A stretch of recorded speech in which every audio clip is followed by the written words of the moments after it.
Du coup, une petite précision sur ce qu'on appelle les instantanés dans Camera Raw. C'est donc le dernier onglet hein, qui est ici. Et l'idée qui peut être intéressante, c'est à chaque fois qu'on fait un réglage, par exemple, là je vais corriger un peu la température. Ok, je vais me créer un instantané. Hop, je vais appeler température. Ok. Et puis ensuite, je vais venir par exemple régler mes courbes.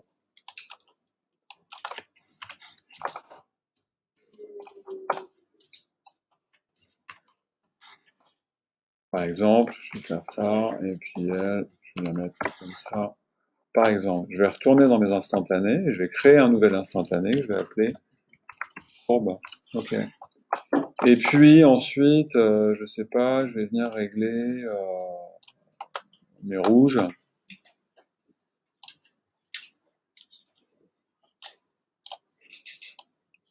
Voilà, pour avoir des rouges un peu plus lumineux, admettons que c'est ça que j'ai envie de faire. Ok. Teinte la saturation luminance. Je vais retourner dans mes instantanés. Je vais recréer un nouvel instantané, PSL, rouge.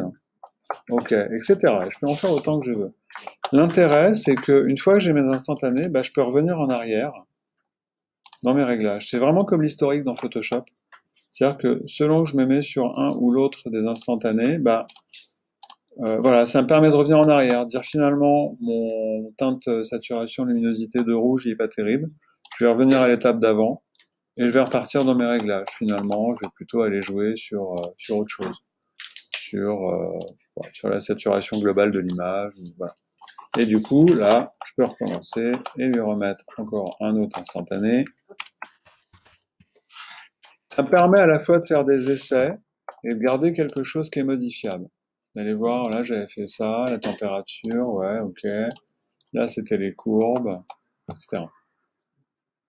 Voilà, c'est l'avantage et l'intérêt des instantanés.